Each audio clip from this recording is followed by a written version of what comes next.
Assalamualaikum warahmatullahi wabarakatuh. Nama saya Alia Sarmunawaroh, NIM 73.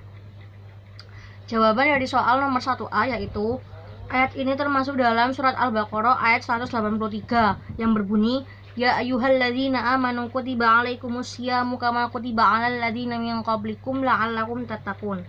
Yang memiliki terjemahan yaitu hai orang-orang yang beriman, diwajibkan atas kaum berpuasa sebagaimana diwajibkan atas orang-orang sebelum kamu agar kamu bertakwa. Dalam ayat ini tidak ada ayat yang dinasah, karena maksud dalam ayat ini ialah sudah jelas bahwa bagi orang-orang yang mampu dan tidak ada larangan dalam melakukan puasa, Allah mewajibkan mereka untuk melakukan puasa. Sebaliknya, jika pengecualian terhadap orang-orang yang misal sedang sakit atau sedang dalam perjalanan, maka mereka tidak diwajibkan untuk melakukan puasa. Jadi, di dalam ayat ini tidak ada nasah.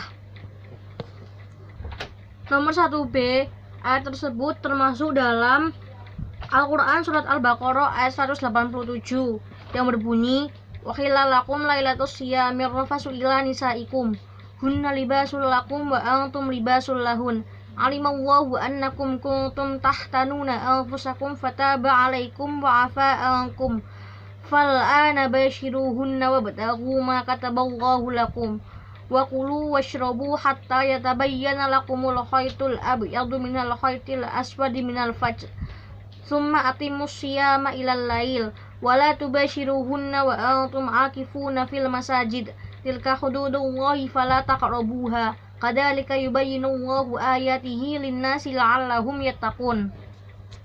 Pada awalnya terdapat hukum mengenai larangan melakukan jima bagi suami istri di malam di bulan Ramadan. Namun pada akhirnya Allah memperbolehkan meringankan hukumnya dengan cara membolehkan hubungan intim ini asal hukumnya dari surah Al-Baqarah ayat 187.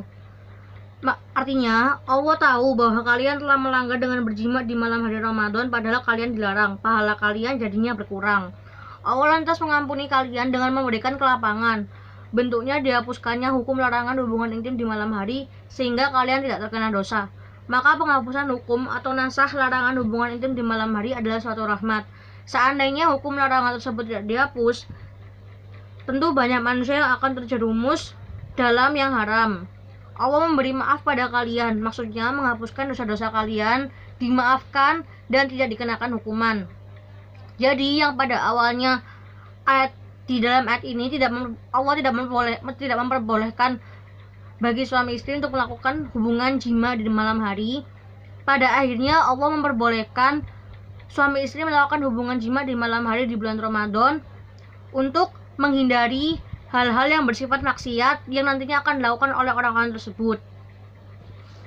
Sedangkan nomor 2A yaitu surat ini ialah bunyi dari surat Yasin ayat 1-4 yang berbunyi Bismillahirrahmanirrahim Yasin wal Qur'anil Hakim innaka laminal mursalin ala siratim mustaqim sadaqallahul adzim. Surat ini termasuk dalam kategori surat Makkiyah. Dikarenakan yang pertama, surat ini diturunkan di kota Mekah. Sebagaimana salah satu ciri-ciri dari surat Makkiyah ialah ayat-ayat dari surat ini diturunkan di kota Mekah. Selanjutnya, ayat-ayat dalam surat Yasin ini menegaskan tentang beberapa hal, yaitu kemusyrikan, penciptaan makhluk yang berpasang-pasangan, bintang pada garis edarnya, ajal makhluk dan hari kiamat.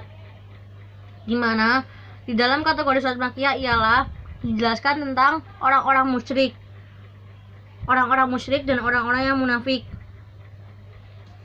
Lalu juga pada ayat di dalam surat ini ialah terdapat salah satu ayat yang pastinya menceritakan tentang kisah dari Nabi Adam dan iblis. Sebagaimana dalam salah satu kategori surat Makkiyah yaitu setiap surat mengenai kisah Adam dan iblis kecuali surat Al-Baqarah, sehingga surat Yasin ini masuk ke dalam kategori surat Makkiyah.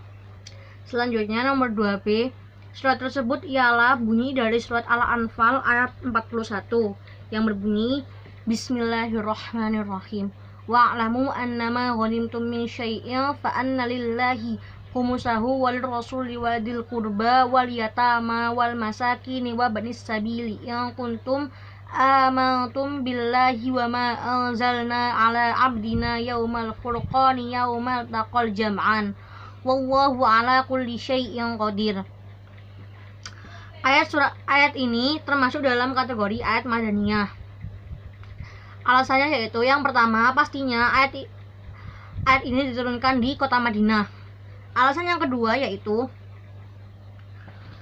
dalam salah satu artinya terdapat yaitu ketahuilah sesungguhnya apa saja yang dapat kamu peroleh sebagai rampasan perang, maka sesungguhnya seperlima untuk Allah, Rasul, kerabat Rasul, anak-anak yatim, orang-orang miskin, dan ibnu sabil. Nah, dalam penggarisbawahan ayat-ayat ini yaitu termasuk ke dalam kategori surat madaniyah. Dalam kategori surat madaniyah terdapat salah satu kategori yang menjelaskan bahwasannya surat madaniyah itu menerangkan tentang ibadah, muamalat, hudud, jihad, damai, perang, peraturan keluarga, kaidah-kaidah hukum, dan sarana-sarana syariat. Sedangkan surat Al-Anfal ini menjelaskan tentang rampasan-rampasan perang dan menjelaskan tentang perang. Maka surat Al-Anfal ini dapat dikategorikan sebagai salah satu dari surat madaniyah. Untuk pertanyaan nomor 3, ayat yang dicantumkan tersebut merupakan salah satu cuplikan dari surah Al-Fatihah dan surah Al-Baqarah yang berbunyi Bismillahirrahmanirrahim, ihdinas siratal mustaqim siratal ladzina an'amta 'alaihim ghairil maghdubi 'alaihim waladdallin. Amin. Yang memiliki terjemah ayat ke-6 yaitu tunjukilah kami jalan yang lurus. Sedangkan ayat ke-7 yaitu jalan orang-orang yang telah engkau beri nikmat kepadanya, bukan jalan mereka yang dimurkai dan bukan pula jalan mereka yang sesat. Selanjutnya yaitu ayat tersebut termasuk surah Al-Baqarah ayat 1 dan 2 yang berbunyi Bismillahirrahmanirrahim, Alif Lam Mim, dzalikal kitabul la raiba fihi hudal lil muttaqin. Yang memiliki terjemah yaitu ayat pertama tidak memiliki terjemahan. Ayat pertama memiliki terjemahan yang terjemahannya hanya diketahui oleh Allah Subhanahu wa taala.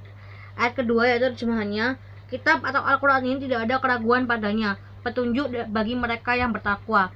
Munasabah atau hubungan antara dua ayat ini ialah yang pertama terletak pada kata-kata tunjukilah kami jalan yang lurus. Yang dimaksud tunjukilah kami jalan yang lurus ini ialah dipaparkan dalam surah Al-Baqarah ayat 2 yaitu kitab Al-Quran tidak ada keraguan padanya. Jadi Al-Quran ini merupakan petunjuk yang lurus bagi orang-orang yang bertakwa. Jadi arti terjemahan ayat kedua dalam surat Al-Baqarah ini merupakan jawaban dari terjemahan pada ayat surat Al-Fatihah ayat ke-6 dan ayat yang ke-7. Sekian jawaban dari saya. Terima kasih. Wassalamualaikum warahmatullahi wabarakatuh.